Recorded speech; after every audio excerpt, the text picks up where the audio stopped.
Vous êtes-vous déjà demandé combien de choses dans votre vie pourraient se trouver devant vous, mais que vos yeux spirituels ne peuvent pas encore voir? La Bible nous montre que voir n'est pas seulement une question de vision physique, mais aussi de clarté spirituelle. Dans le livre des Actes, chapitre 9, verset 18, nous lisons « Et immédiatement quelque chose comme des écailles tomba de ses yeux, et il recouvra la vue, et s'étant levé, il fut baptisé. » C'est le récit d'un des moments les plus marquants de l'histoire chrétienne, la transformation de Saul en Paul. Jusqu'à cet instant, il croyait voir clairement. Il était instruit, respecté et avait du pouvoir parmi les chefs juifs. Mais en réalité, il était aveugle spirituellement, car il ne reconnaissait pas Jésus comme le Fils de Dieu. Combien de fois pensons-nous voir tout clairement, mais sommes guidés par de fausses notions, des préjugés ou même des illusions? Sur le chemin de Damas, lorsqu'une lumière brilla et que Saul entendit la voix de Jésus, sa vie fut complètement bouleversée. L'homme qui persécutait les chrétiens tomba par terre devant la gloire du Seigneur. À ce moment-là, il comprit que ce qu'il considérait comme une certitude absolue était en réalité une erreur. Sa cécité physique de 3 jours était seulement un reflet de sa cécité spirituelle qu'il avait portée toute sa vie jusque-là. Et ce n'est que lorsque le Seigneur toucha ses yeux par la prière d'Anania que les écailles tombèrent, et il commença à voir le monde avec une nouvelle perspective. Ce détail est profond, car il nous enseigne que, bien souvent, le plus grand miracle n'est pas de changer les circonstances autour de nous, mais de changer la manière dont nous voyons la vie. Peut-être que vous vous trouvez aujourd'hui dans une situation similaire. Peut-être regardez-vous votre vie et tout semble sans sens, confus, voire perdu. Il se peut qu'à vos yeux, il n'y ait pas de sortie et que vous vous sentiez pris dans l'obscurité. Mais la parole déclare dans le psaume 146 verset 8, « Le Seigneur ouvre les yeux des aveugles, le Seigneur relève ceux qui sont abattus, le Seigneur aime les justes. » Cela signifie que le même Dieu qui a ouvert les yeux de Paul peut aussi ouvrir les vôtres. Il peut enlever les écailles qui vous empêchent de voir la vérité, de comprendre les desseins divins et de voir la beauté de la vie à la lumière de l'éternité. Voici quelque chose qui suscite notre réflexion.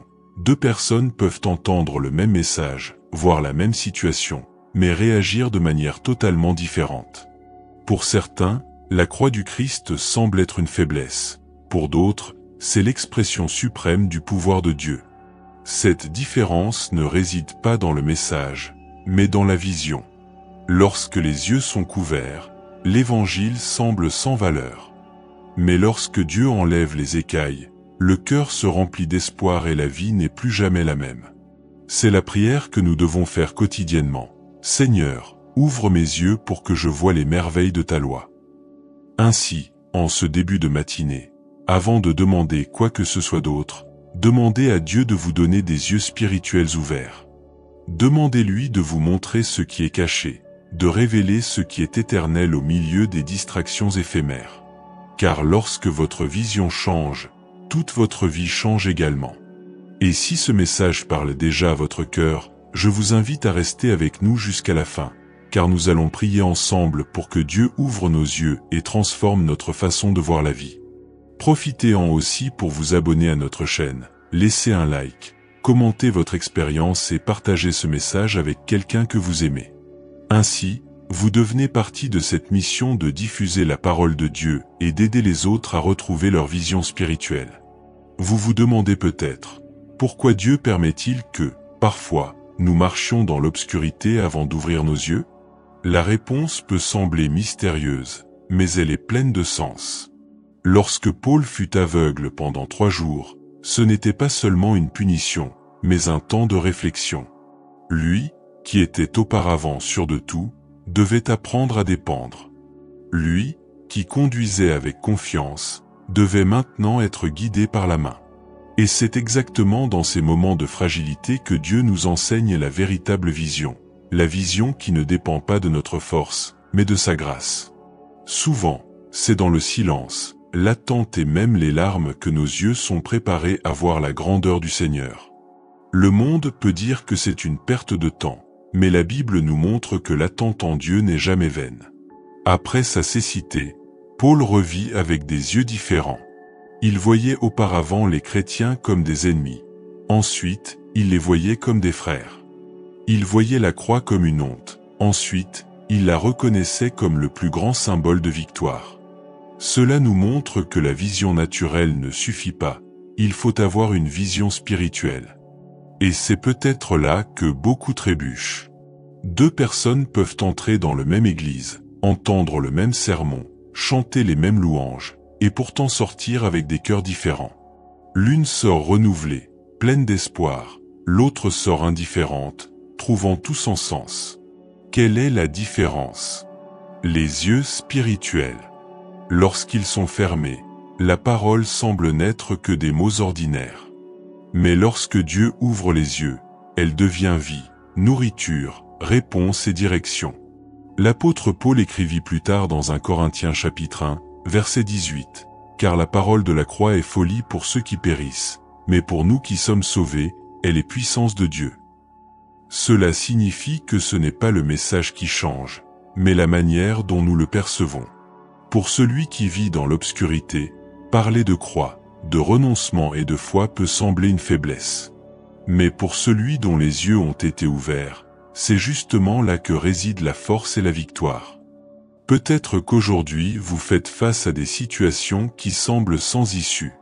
Peut-être êtes-vous entouré de problèmes, de dettes, de préoccupations, ou même de maladies qui vous font croire que tout est fini. Mais lorsque Dieu ouvre vos yeux spirituels, vous réalisez que vous n'êtes pas seul. Vous commencez à voir qu'il y a un but plus grand, même dans la souffrance. Vous commencez à comprendre que chaque larme peut arroser des graines de foi, que chaque douleur peut se transformer en apprentissage et que même les tempêtes peuvent vous rapprocher du Christ. C'est pourquoi nous devons demander à Dieu chaque jour, « Seigneur, ouvre mes yeux. » Parce que lorsqu'il les ouvre, nous voyons ce qui semblait auparavant invisible. Nous commençons à voir des opportunités au lieu des obstacles, des promesses au lieu des peurs et la victoire au lieu de la défaite. La vision spirituelle ne change pas seulement la manière dont nous regardons les problèmes, mais aussi la manière dont nous nous voyons nous-mêmes. Souvent, nous nous voyons comme faibles, incapables, indignes. Mais lorsque nous voyons à travers les yeux de Dieu, nous réalisons que nous sommes aimés, choisis et renforcés par sa grâce.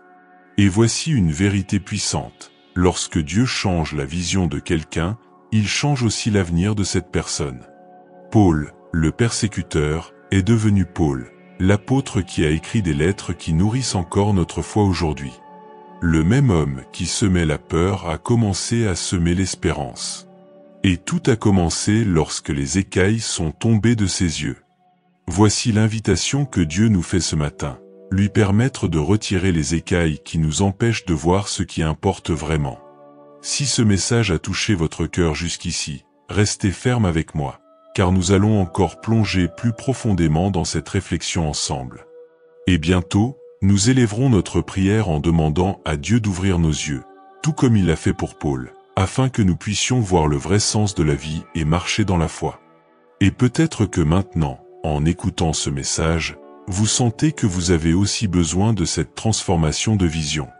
Peut-être êtes-vous fatigué de regarder votre vie et de ne voir que des échecs, des douleurs ou des limites. Peut-être regardez-vous l'avenir et ne voyez rien d'autre que des incertitudes. Mais souvenez-vous, tout comme Dieu a ouvert les yeux de Paul, il peut ouvrir les vôtres.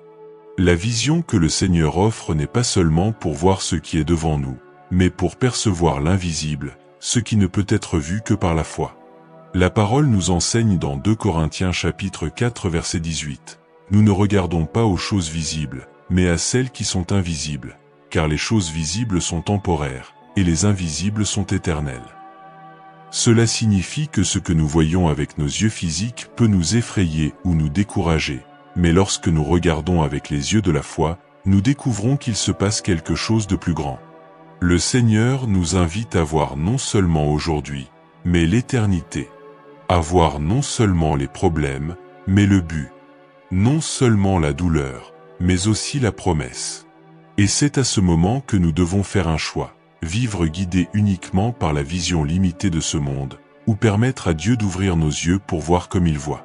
Lorsque cela arrive, nous cessons de voir la croix comme une défaite et nous commençons à la voir comme une victoire. Nous cessons de considérer nos échecs comme une source de honte et nous commençons à les voir comme des lieux où la grâce de Dieu se manifeste. Nous cessons de regarder les difficultés comme des barrières insurmontables et nous commençons à les voir comme des marches qui nous rapprochent du Seigneur. Peut-être vous demandez-vous, comment puis-je expérimenter cette ouverture des yeux? La réponse se trouve en Jésus. C'est lui qui enlève les écailles. C'est lui qui apporte la lumière là où il y avait des ténèbres. C'est lui qui révèle la vérité qui libère. Et la bonne nouvelle, c'est qu'il est disponible dès maintenant, là où vous êtes. Il suffit d'un cœur humble, prêt à dire « Seigneur, ouvre mes yeux ». Cette simple prière peut transformer votre vie. Car lorsque Dieu ouvre les yeux de quelqu'un, cette personne ne voit plus jamais le monde de la même manière. Tout comme la vie de Paul a été changée sur le chemin de Damas, votre parcours peut également être transformé aujourd'hui. Peut-être que votre chemin est marqué par des chutes, des erreurs ou des regrets. Mais lorsque le Seigneur ouvre vos yeux, vous comprenez que ce n'est pas la fin, mais un nouveau commencement. Vous commencez à voir qu'il y a le pardon pour votre passé, un but pour votre présent et l'espérance pour votre avenir. Et c'est ce que je veux prier avec vous ce matin. Que Dieu ouvre vos yeux spirituels. Qu'il vous montre que même les luttes les plus difficiles peuvent devenir des témoignages de victoire. Qu'il révèle que chaque pas de foi vous rapproche de la destinée qu'il a préparée pour vous.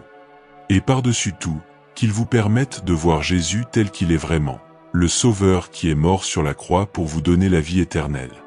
Si ce message a touché votre cœur, recevez-le comme une invitation de Dieu à vivre une nouvelle vision. Et avant de conclure, je veux vous inviter à continuer ce chemin avec nous. Abonnez-vous à notre chaîne, laissez votre like, partagez ce message et commentez ce que Dieu vous a parlé aujourd'hui. Ainsi, davantage de personnes pourront ouvrir leurs yeux spirituels et expérimenter la même puissance transformatrice qui a touché Paul et qui peut également toucher votre vie. Que le Seigneur ouvre vos yeux et fasse de ce matin le début d'un nouveau parcours de foi.